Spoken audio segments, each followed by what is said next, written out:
Hello, everyone. Welcome. Thank you all for joining us to what is the second webinar in the New Arab webinar series. For all those who have not joined us previously, please join the hashtag on Twitter, the New Arab webinar, for the following discussion on annexation.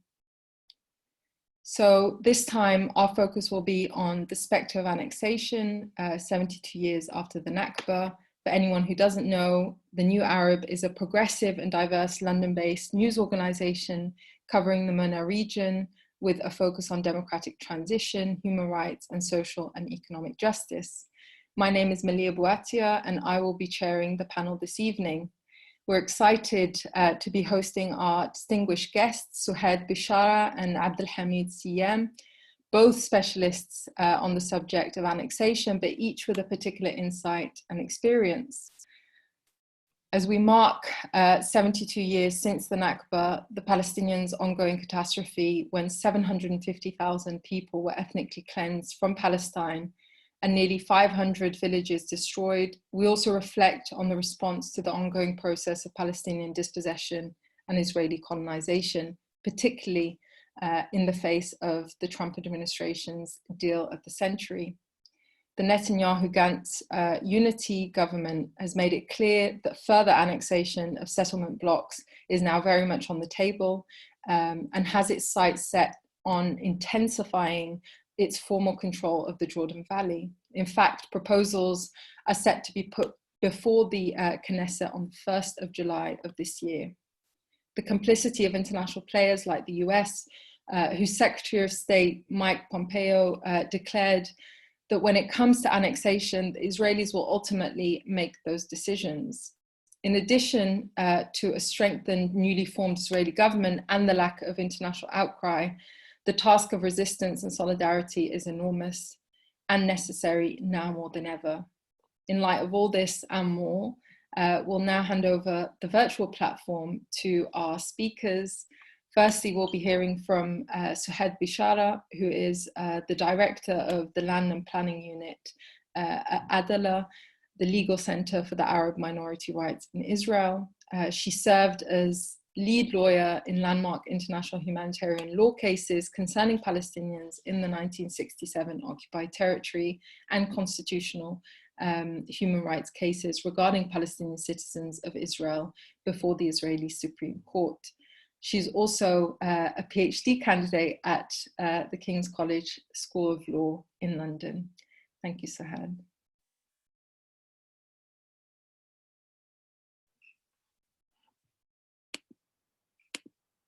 Apologies. Okay. Thank you, Maria.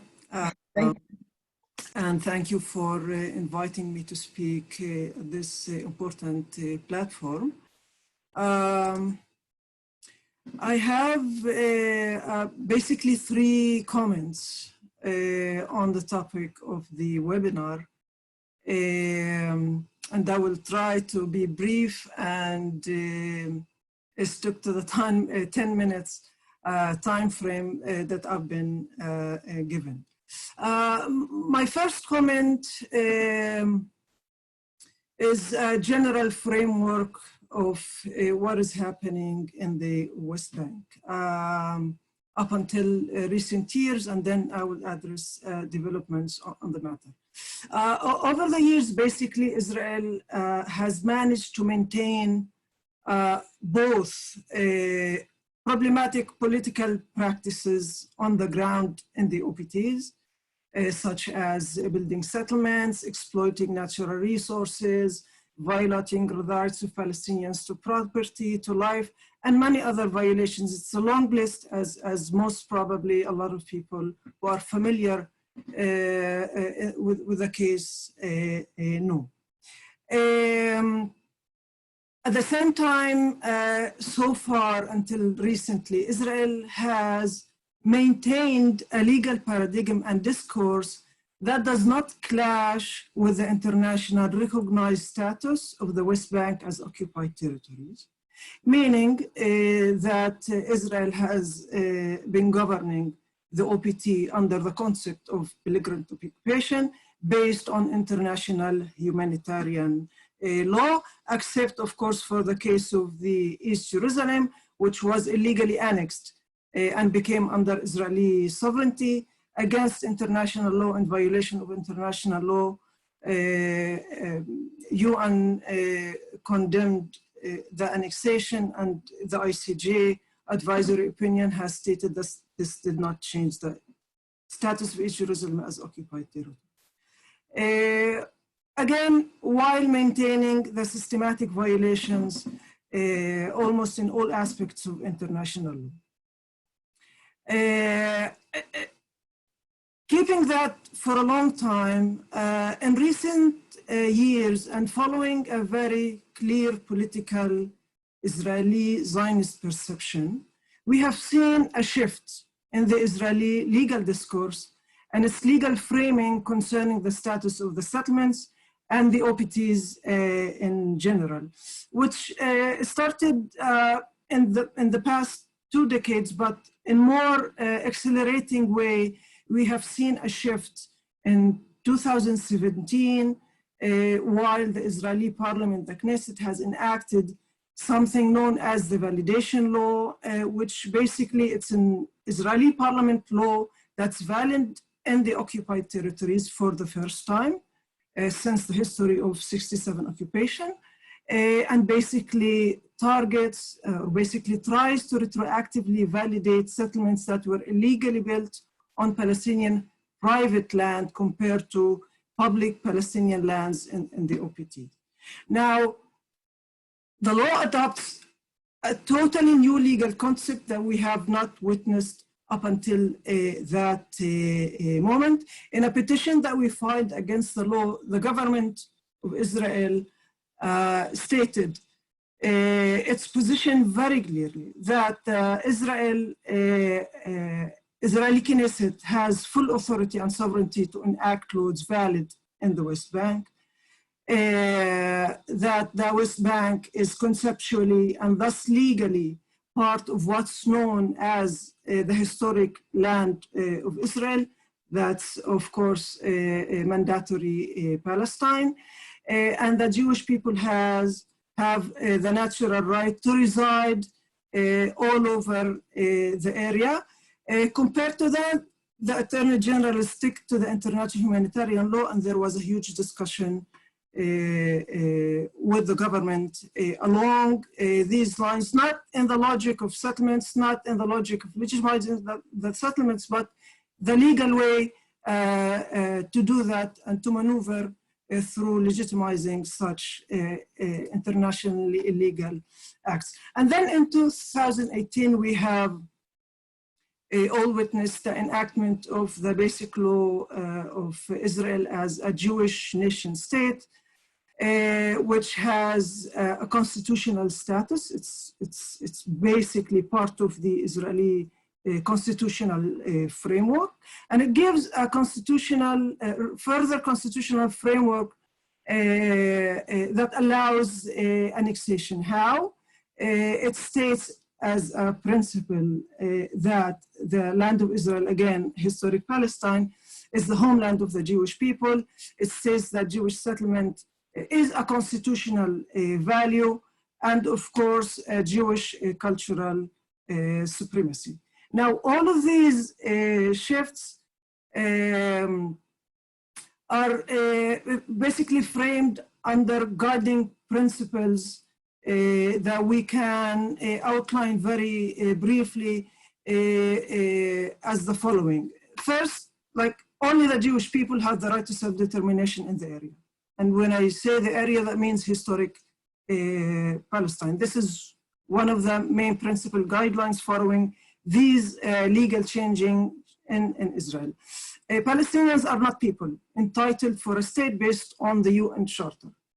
Thus, the Palestinians are a problem that needs to be managed, preferably under Israeli law or any other legal framework that Israel decides and chooses upon, and definitely a political framework that Israeli authorities see as fit.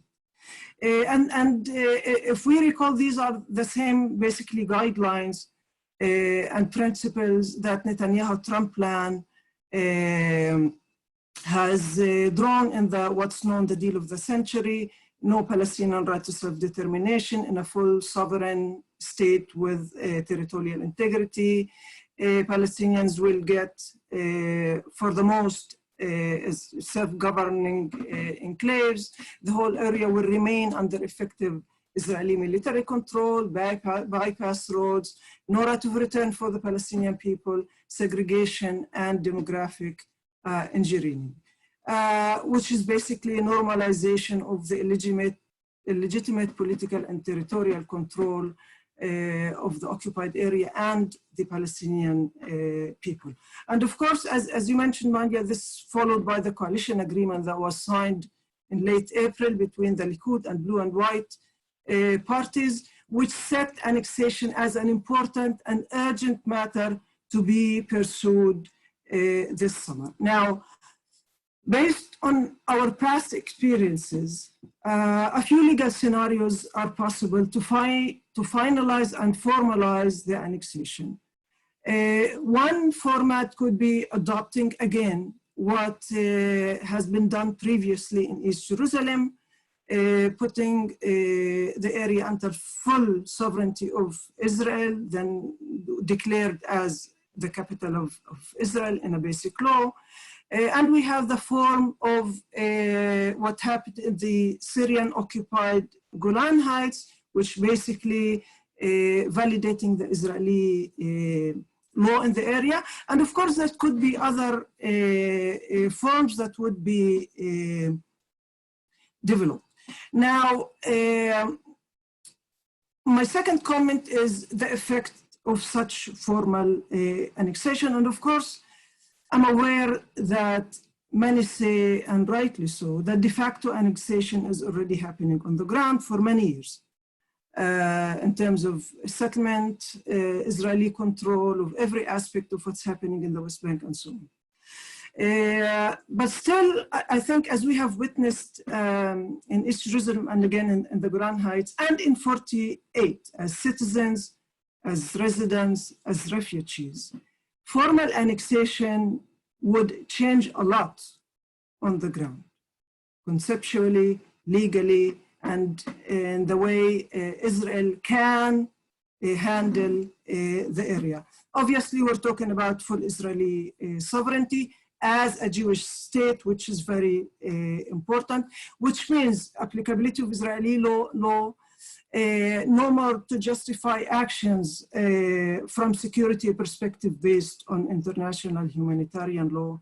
And this will give Israel a huge tool to grab in terms of what they have so far in Israeli laws, to grab land, to engage more intensively in demographic engineering, as we have seen happening in Israel since 1948, after the Nakba, handling the issue of the refugees, their properties, the arbitrary confiscations, the revocation of residency and citizenship, and so back and so forth.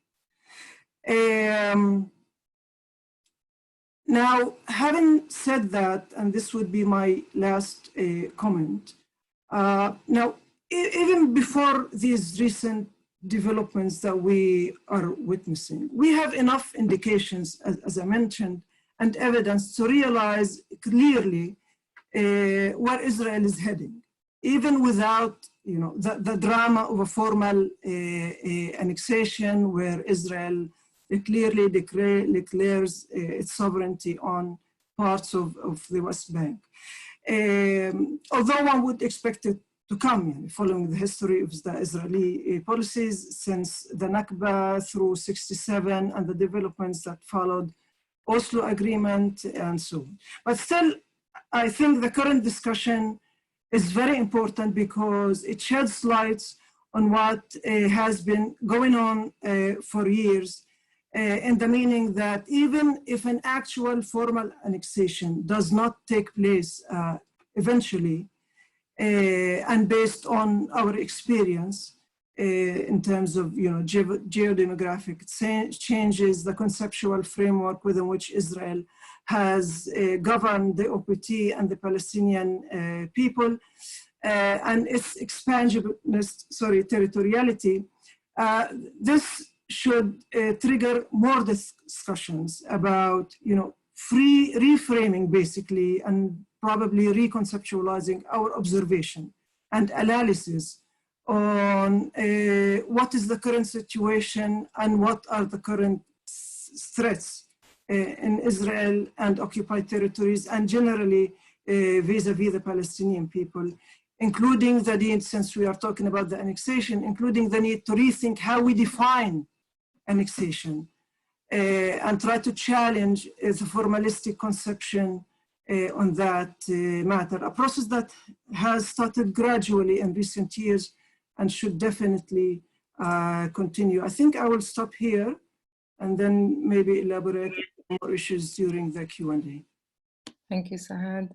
That was incredibly interesting. I was wondering, taking full privilege of the fact that I'm chairing here, how likely it is that Israel will be able to implement the plans, and what the response to that may be on the ground from Palestinians.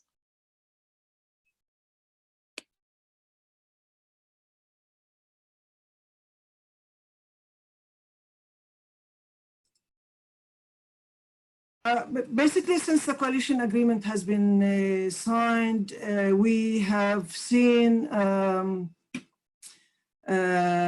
a lot of discussion on many levels. Internally, Palestinian-wise, within the Palestinians in Israel, OPT, Gaza, and internationally, definitely in Europe, of course, definitely not the US administration, which is just fully behind this move. And it seems that there has been a lot of pressure and still continuing on Israel to deter it from its move. And it's also creating internal discussions within the Israeli political arena.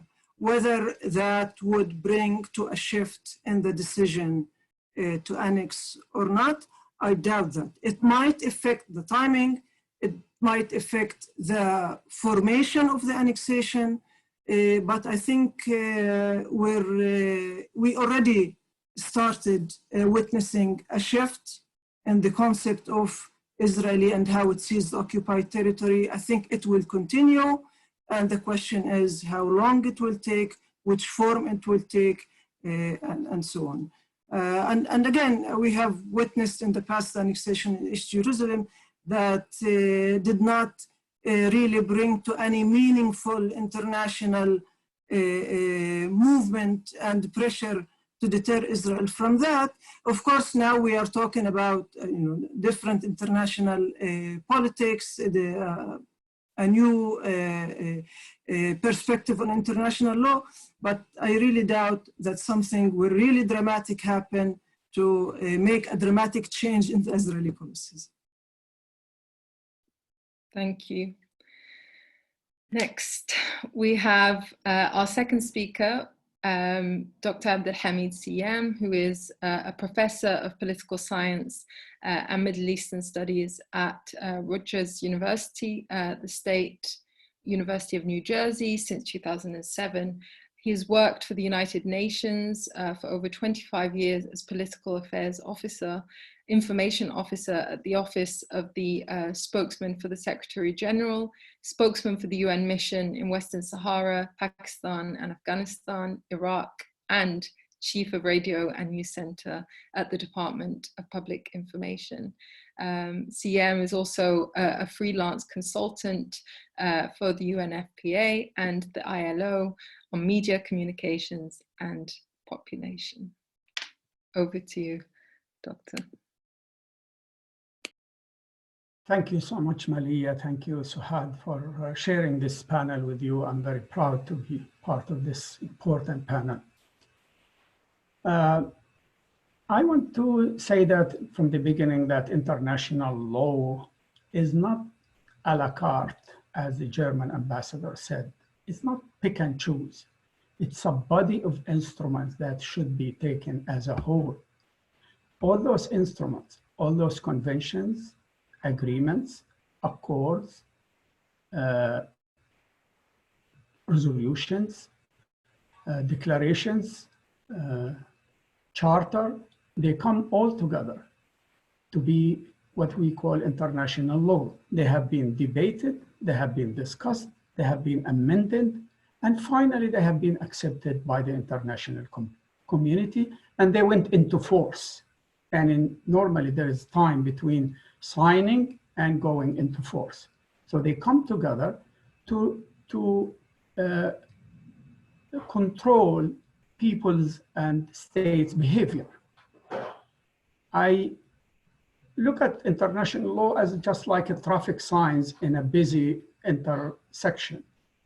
So everyone should observe these signs, and if anyone does not, he or she would crash into others, hurt others, and maybe hurt him or herself.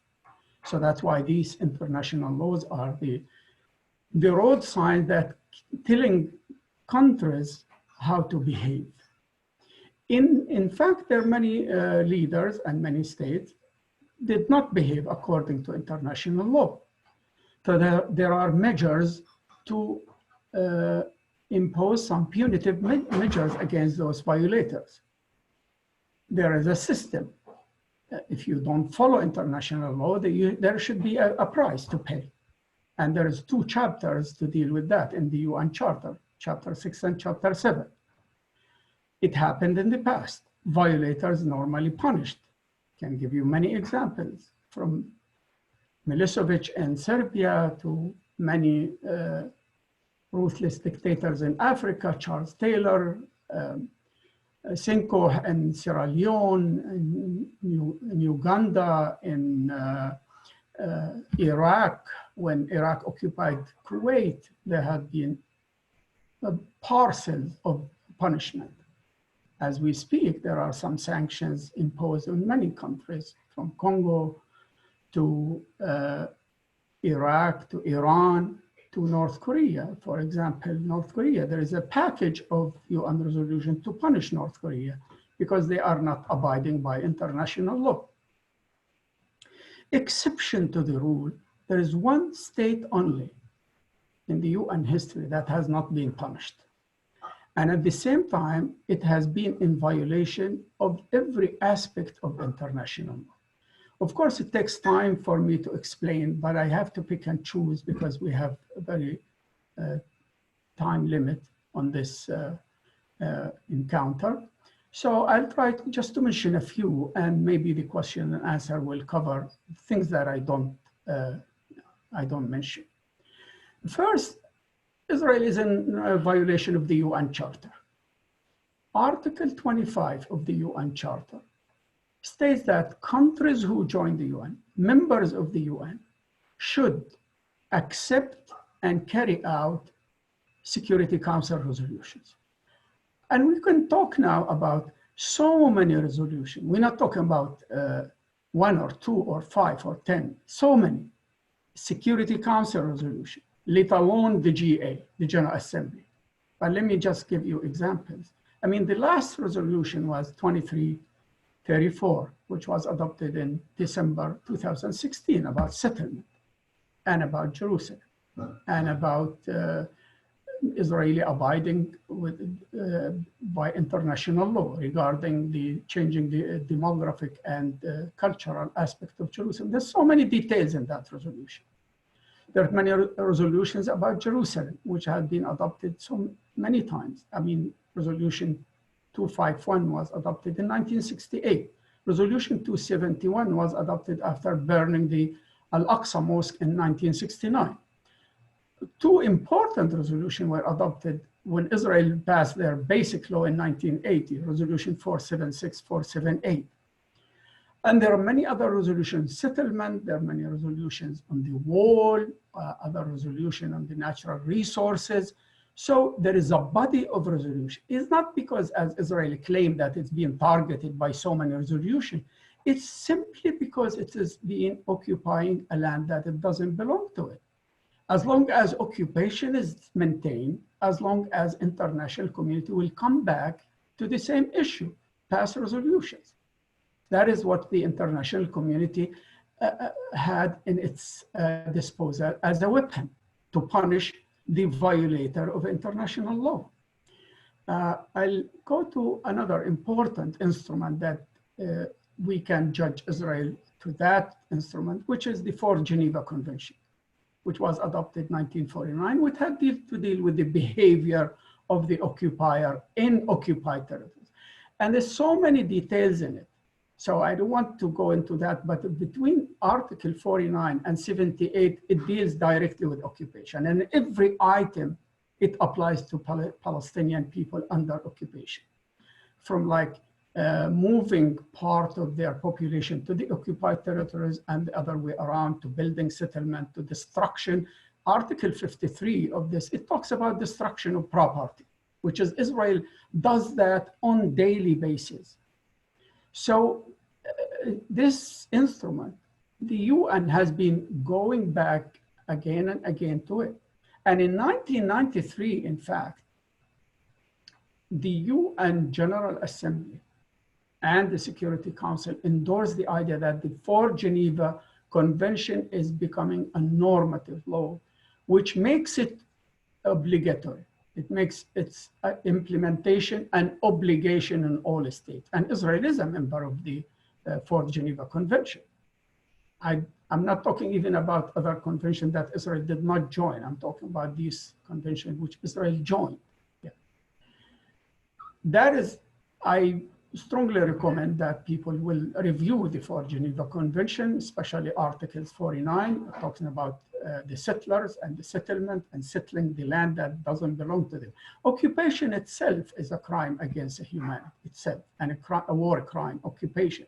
Because Fourth Geneva Convention deals with occupation as something temporary.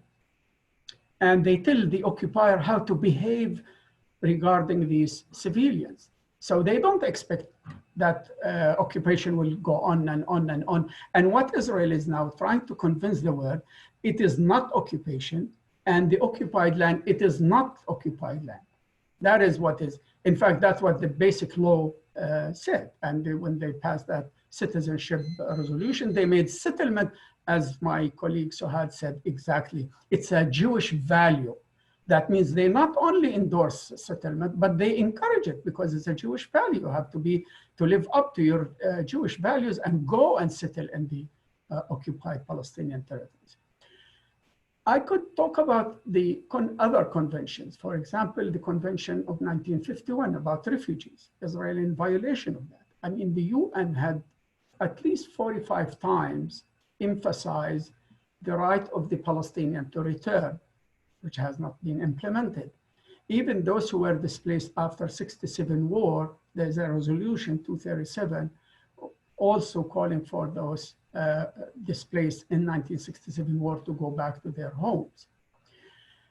And another important convention, which is I would like also to mention, because as we said, there's so many to talk about, is the 1965 Convention on elimination of all forms of racism and discrimination.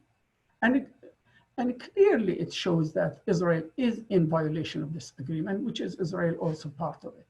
When the Palestinians are treated as second-class citizens, when they are not given their full rights, and there is a major discrimination based on ethnicity, religion, vis-a-vis the Palestinian, then Israel in violation of that agreement.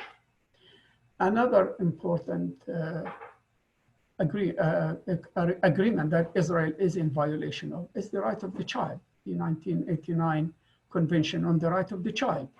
Probably the only country in the world that has martial law, that military court to try children in these courts. That doesn't exist anywhere in the world. And if you look at how Israel treats the Palestinian children vis-a-vis the Israeli children, so a child for Israel in Israel is 18, but a child for Palestinian is 16. After 16, they treat it as, and they tried as adults, not as children. And that is, it doesn't exist anywhere in the world. Another issue that is, I could talk about the blockade of Gaza. And that brings us to some major and international instruments.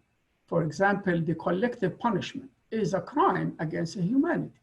Collective punishment, which is used day in, day out in Gaza. When you put 2.2 million under complete blockade from land, sea, and air for so many years, restricting their movement, restricting their freedom to choose and to travel and to study and to live their full life of under good health condition, all of these fall into the idea of collective punishment, which is a crime against humanity. And on that point, I actually wanted to, I was wondering that given the continued violations and Israel effectively being able to get away with it, is there any space of accountability? Can we ever hope for accountability? Do we expect anyone to be tried at The Hague for some of these these violations?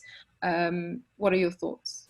Yeah, I think there is a hope. Maybe it's a little hope, but there is. Once Palestine was admitted as a member state, although its status in the UN as an observer, it was able to join so many instruments, including the ICC, the International Criminal Court. And the Palestinians, although they were deterred to submit complaint against Israel for some time, believing that negotiation might bring something, but finally, they put 3 complaints. I mean, they are now trying to try Israel on 3 accounts. First, the settlement. And second, the treatment of prisoners, of Palestinian prisoners, and moving them to the Israeli proper. And third, the attacks on civilians in Gaza wars, 2829, I mean 2008-2009 war, and 2012 and 2014. And now, after debating that by the ICC itself, in last December, they decided they have a case now. The Palestinian could go on and submit their cases. And now the prosecutor passed a recent resolution. They will start receiving those complaints from the individuals in Gaza. Of course, there are some Palestinians, you could say, also committed some violation of international law. They should not be protected. But if ICC is not subject to so much international political pressure, which is, we see it now by the US is threatening those members of the ICC. They confiscated their visa. They cannot come to the US. They're even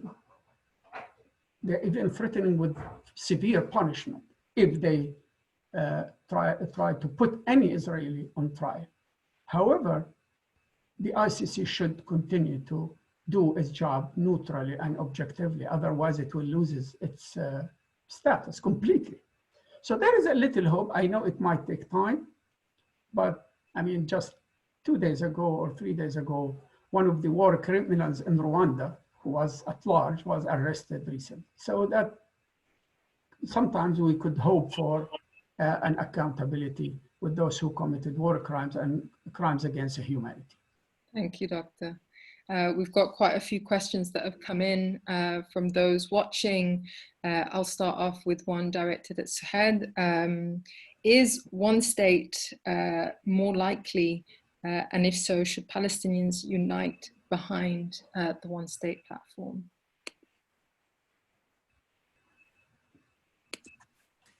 Okay, the question of the one state, well, it's a tricky one. As much as many liberals would like to see a liberal democratic state containing everyone living in the area in a constitutional framework that grants human rights and constitutional rights for everyone, regardless of their ethnicity, race, color, and so on. Realistically speaking, it's hard for me to see that happening.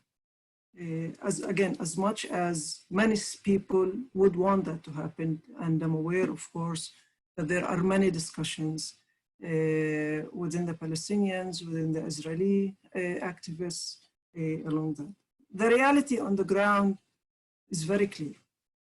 You have a Jewish state controlling part of historic Palestine. And you have occupied territory since 1967, where you have de facto the foreign control of Israel on the Palestinian people and on the Palestinian territory. Some would call it colonial, some would call it apartheid, regardless of the name. Taking this reality and moving it to a one full democratic liberal state, it's a huge jump. And then, so what would Palestinian resistance therefore look like in the face of that? Yeah, I mean, I don't want to put myself in the position of a politician. I'm a human rights activist and I'm a human rights lawyer. And for me, I would say that any solution that grants all of the Palestinians and all of those living in the area their full rights as individuals, their human rights as individuals and as groups should be just. Now, regardless of the political setting, whether that 1, 2, federation, confederation, or whatever, yeah? As long as everyone is granted their full rights, including the Palestinian refugees, of course, that would be a just solution. Thank you. I think this is a particularly important question in light of the PA's current role in questions of them being dissolved, in light of the current plans, particularly as the US announced its US Peace to Prosperity project. The response has obviously not been taken as being adequate or radical enough. I wonder if Dr. Abdelhamid, you could comment on your views on the US context, if certain officials are predicting that Israel will annex around 30 to 40% of the occupied West Bank, including all of occupied East Jerusalem. What opposition, is there a room for opposition on that front? Do you expect Biden to be that opposition? I mean, the bargain of the century as introduced by President Trump has been implemented on the ground from the day he came to office. I mean, they were proportionally implementing slices of it. Started with Jerusalem, started with moving the embassy, closing the Palestinian office in Washington, stopped funding the PA and UNRWA, and that led to the package, which it's literally a document for the Palestinian to sign their surrender completely. It gives Israel everything and gives the Palestinian just places to live as second-class citizens in Bantustan, just like South Africa, disconnected with each other except through tunnels and maybe some roads. And it gives Israel the supreme power on security. So they will, even if you call it a state, still the security is in the hand of Israel. So no Palestinian would accept that. And there are international support for the Palestinian not to accept this plan. However, there are a few exceptions. And I don't think the Palestinian would bet on a new administration in the White House. It might not be as bold as the Trump administration in their support, unlimited support of Israel. But again, Biden is another somebody. He calls himself, you don't need to be a Jew to be a Zionist. He supports Israel also without any reservation. He's been, throughout his political history, known to be a close friend of Israel. I mean, they try now, maybe in a year of election, maybe try to put some nice face to bring some more middle class and some communities and minorities to its support. But as far as I know, I mean, the Palestinians put a letter and they addressed it to one of his aides. And they say, we want to support you, but we want you to, if you look at these conditions, we'd like to have with you to have discussion about it. And of course, he did not accept. The only thing maybe he would rethink is the annexation. The annexation, but he said he will not bring the embassy back to Tel Aviv, for example. He said that. But maybe the annexation, he might ask Israel to delay it or maybe to start some kind of negotiation with the Palestinians. But I don't bet on any American administration from Truman until today. There's not one single Israeli American administration that did not support Israel. There was one exception in 1956 with Eisenhower. It's not because he didn't support Israel, but because they went too far with their trilateral aggression on Egypt and Suez Canal in 1956. But again, what will change the fabric of the whole issue is the Palestinian steadfastness and resisting with the means they have under their disposal to this plan and to occupation itself, and continue with their plan to seek an independent Palestinian state in the occupied territories that was occupied in June 1967, June 4. At least that is the majority of the Palestinians, except some Palestinians know. They said we have to seek a one-state solution, but that is too far of a dream to believe in as we speak. Well, given the hopelessness of the US front and all future administrations, who can we depend on an international platform? Do we expect Europe to be a sort of ally, given the condemnations that have already been sent out by some European nations over the question of annexation? One of the viewers has actually asked about whether we should even have faith in international law and universal declarations, whilst they were all written and drafted in Western bubbles to suit Western ways of achieving justice. Why do we need to abide by those that do not even take our cultures, politics, and histories into account?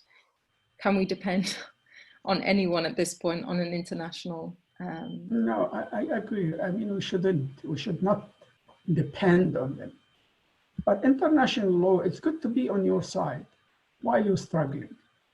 I mean, it will give you power. It will give you convincing argument if international law on your side. So like South Africa, when they were struggling for one state, one equal citizenship and equal rights in South Africa, they were not calling to destroy the white minority at all. The international law was on their side, and they found support outside. The Palestinians are the same. I mean, BDS, for example, is an international movement supporting the same thing they supported in South Africa. In fact, those who started the BDS copied exactly the same program that the South African freedom fighters put together as for international support movement. It's almost carbon copy. However, now when in the US, if you support BDS, you will be accused of anti-Semitism, which is really a ridiculous accusation. We shouldn't depend on European support, but also now the Palestinians are very disappointed to see the Arab support is fragmented and collapsing. And also the Palestinian people is also disappointed to see the Palestinians themselves are not united around one single program. And you have not only geographical division, but also political division between Gaza and the West Bank. So these things might make the struggle of the Palestinian a little bit harder. However, taking into account all this experience of the Palestinian people for the last 100 years, they didn't give up, they didn't surrender, they did not accept any capitulation, and they will not. And the more you put pressure on them, the more likely they will revolt. The Palestinian people are an indigenous people in the area. They did not come from outside. They did not land in a parachute. This is their land. This is the land of their fathers and grandfathers. So if they accepted with all that clear right, if they accepted Israel to live in 78% of Palestine, at least they have the right to continue struggling to live in their own independent, contiguous, viable Palestinian sovereign state. Thank you, Doctor. Another question from the floor directed at both speakers, but I'll ask Suhad to respond to. Do you expect Palestinian President Mahmoud Abbas to follow through with his announcement to end all agreements with the US and Israel? And if he does, wouldn't he harm the Palestinians more than Israel? Yeah, I want to be clear. I'm not in a position, and I think none of us, to tell Mahmoud Abbas what to do. Although we do expect a meaningful reaction, because the acceleration in the Israeli policies, announcements, and clear intention clearly entails an internal Palestinian discussion vis-a-vis what's happening, vis-a-vis the frameworks that should be addressed, vis-a-vis the meaning of such developments on the issue of the Palestinian and the Palestinian right to self-determination, including the the right of return for the Palestinian refugees. And I want to address also in a very short 2 sentences the issue of the international law, which is also tied to what President Mahmoud Abbas will be doing most probably. I don't think it's possible to engage in any liberation aspect of any people, including the Palestinian people, without referring to international law. As much as there is criticism about international law and its framing in many aspects of it. Yeah, still the right to self-determination and human rights for the Palestinian people as individuals and as people is drawn from international law. So it's a tool that we cannot give up. It's not only a tool that we cannot give up, it's an important and essential tool to continue struggling for rights. And again, and Dr. Siam has enumerated many international legal frameworks that should stand. Now, again, I'm not saying that the international law is ideal framework. I'm not saying that there is a total disconnection between law, including international law, and politics, including international politics, including international tribunals. But still, between that and between criticizing and between trying to challenge existing frameworks and to drop that out, I think we would end up with nothing eventually.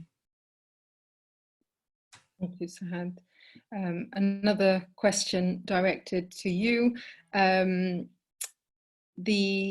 Does the nation state law facilitate colonization, that facilitates colonization?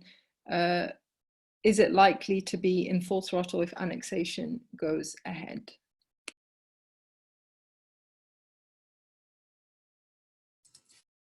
I mentioned the Jewish nation-state basic law is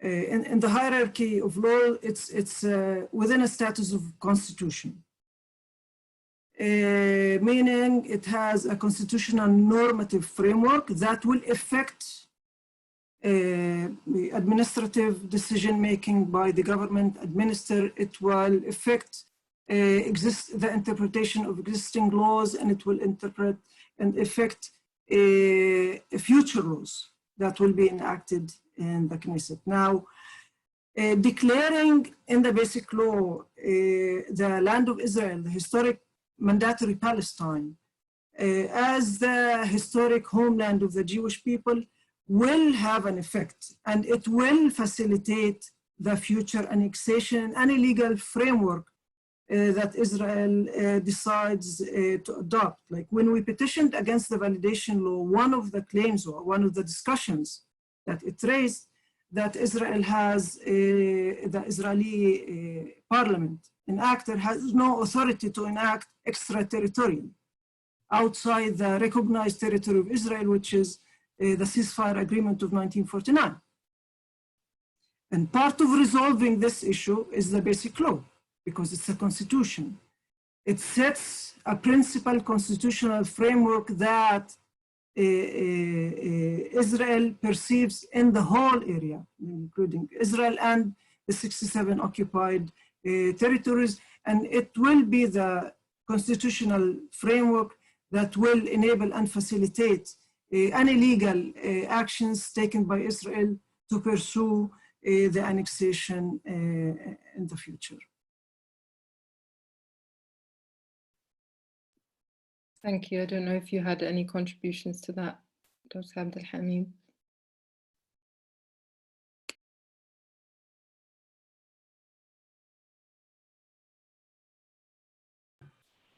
She said that eloquently, and I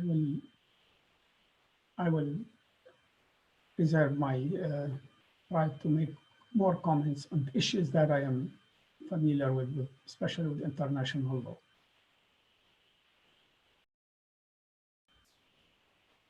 In light of that, we probably have time for one more question. And I think that for the international audience watching, feeling somewhat dismayed and in despair over the future, what messages you may have about what the next steps should be around responding to the expected annexation, continued annexation. And foremost, some strong, solid, cohesive plan of action by the Palestinian leadership. I heard the speech of Mahmoud Abbas and I was not very impressed by it, honestly. He did not mention one word about the unification of the Palestinian people. He did not mention Gaza. He did not mention any form of resistance, which is, I'm not talking about resistance by using arms at all. I'm speaking about legal means within the Palestinian disposal to resist peacefully and legally, to change the equation. Unless occupation becomes costly to Israel, then why they have to give it up? Why? There is no reason. International law and international community will support the Palestinians if they are struggling for self-determination within acceptable norms and means. They don't support them if they go into like hijacking a bus or a plane and destroying. They don't. But they do struggle, they do support Palestinians when they go into resisting occupation. Occupation itself is the highest form of war crime. It lasted too much, and the Palestinians been resisting, and they will continue to resist. But they need to put their act together. They need to unify their ranks. They need to reach out to the peoples in the Arab world, not to the governments, because the governments are failing them. They need to expand on their solidarity and support for other national movement and grassroots movement who seek justice. And they have to not to shy away from supporting BDS, and they need to reach out also to the their Muslim brothers and their non-aligned movement. But these all put them together. They will not liberate 1 inch of Palestine unless the Palestinians themselves take the lead and they unify around one single program, one single goal. They put the Palestinian people behind them and be determined to achieve this goal. I think they shouldn't expect that the international community will do the job for them. Thank you. Suhaid? Yeah, and I definitely think there are,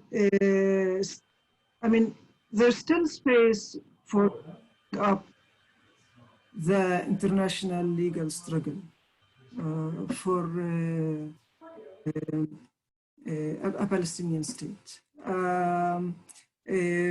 One example, and I will not elaborate much, Professor Ling, the special rapporteur on the human rights situation in the Palestinian occupied territories, in his report in October 2017, if I'm recalling the right date, has issued a report where basically he said that based on the accumulation of and gravity and massiveness of the violation of international human rights and international humanitarian law by Israel in the occupied territories against the Palestinian people, and the continuation of these violations and the systematic system of violation, Dr. Siam touched upon this a little bit in his talk.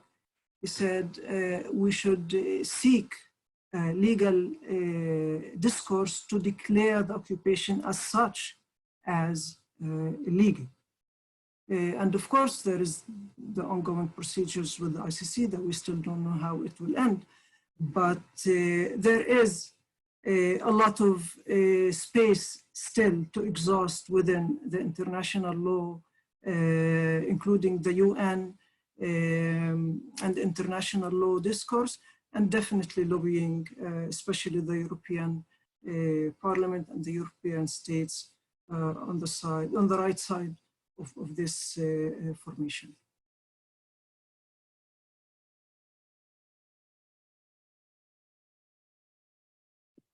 Thank you very much. And on that note, I want to thank you both for joining us this evening. Thank you to the New Arab for hosting us and creating such an important platform for such a crucial discussion, particularly in light of the recent commemorations of the Nakba. This is but a continuation of that catastrophe, and it is our duty, particularly as international spectators, to the violation of these of human rights, to act and to be in solidarity.